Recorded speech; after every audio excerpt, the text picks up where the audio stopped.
আসিয়া সহ সকল হত্যা, ধর্ষণ, নিপীড়নের বিচার করতে হবে।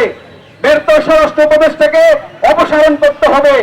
জুলাই আগস্ট হত্যাকাণ্ডের বিচার করতে হবে। মন্দির, মসজিদ, মাজারে হামলাকারী মব সন্ত্রাসীদের বিচার করতে হবে। চট্টগ্রাম কোর্ট প্রাঙ্গণে আইনজীবী সাইফুল ইসলাম আলিফ যৌথ বাহিনী দ্বারা শ্রমিক হত্যার বিচার করতে হবে। সাগর রুনি, তনু আফসানা, মুনিয়া সহ প্রতিদর্শ রাস্তার আওয়ামী লীগ আমলে সংঘটিত হত্যার বিচার করতে হবে। হিন্দু, আদিবাসী সম্প্রদায়ের ঘরবাড়িতে হামলা, লুটপাটের বিচার করতে হবে। আমাদের এই ঘোষণাপত্রে এখানে 7 দফা রয়েছে। আমরা এই 7 দফা আমাদের আজকে এই গণমিছিল থেকে আমরা দাবি করছি। আমার উন্নয়ন ঠিক আছে কিনা, ঠিক মতো হাঁটছে কিনা, কি খেতে পারবো, কেমন করে চলবো, সমস্ত কিছুই যেন ওনারা নির্ধারণ করে দিতে চান। অর্থাৎ মানুষ হিসেবে গণ্য করতে চান না, মনে হয় কোনো জড়োয়া বস্তু অথবা পণ্য হিসেবে তারা দেখতে চান নারীকে। সেই দৃষ্টিভঙ্গির বিরুদ্ধে আমরা এখানে দাঁড়িয়েছি। আমরা দাঁড়িয়েছি রাষ্ট্র নামে যে দানব, বারে বারে এই 53 বছরে জনগণ তার বুকের রক্ত দিয়ে শাসকদের বিরুদ্ধে ন্যায্যতার জন্য দাঁড়িয়েছে, জীবন বলি দিয়েছে, আর শাসকরা সেই ন্যায্যতার দাবিকে ধূলিসাৎ করতে তারা মরিয়া হয়েছে।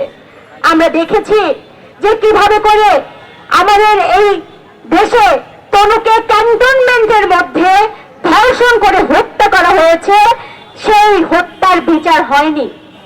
আমরা দেখেছি ধনাঢ্যের ছেলে ওই অন্ধের, তার দ্বারা মুনিয়াকে কিভাবে করে ভুক্তভোগী করে তাকে হত্যা করা হয়েছে, সেই হত্যাকাণ্ডের বিচার হয়নি। আমরা দেখেছি না আমাদের নুসরাত, আমাদের বোন, সেই নুসরাতকে কিভাবে করে জ্বালিয়ে পুড়িয়ে মেরে ফেলা হয়েছে, সেই হত্যাকাণ্ডের আমরা বিচার পাইনি।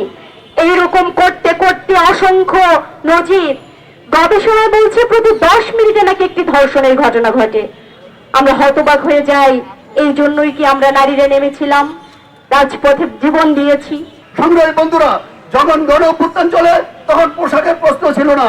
গণ অভ্যুত্থান পরবর্তীকালে এখন পোশাকের প্রশ্ন কেন হচ্ছে? যারা আজকে কোথায় কোথায় পোশাক দিয়ে দর্শনকে উৎসাহিত দিচ্ছে, তাদের বিরুদ্ধে আজকের জনগণকে প্রতিরোধ গড়ে তুলতে হবে। আমরা পরিষ্কার ভাষায় বলতে চাই, আমাদের সংগ্রাম চলবে এবং আগামী দিনে আমরা আরো দুর্বার আন্দোলন গড়ে তুলব। ধর্ষণ এবং বিচারহীনতার বিরুদ্ধে, খুন সন্ত্রাসের বিরুদ্ধে, জুলাই হত্যাকাণ্ডের বিচারের দাবিতে এবং আওয়ামী ফ্যাসিবাদের যে পুনর্বাসন, সেই পুনর্বাসনকে আমরা প্রতিহত করব। এই কথা বলে আমি আমার সংক্ষিপ্ত বক্তব্য শেষ করছি। সবাইকে ধন্যবাদ।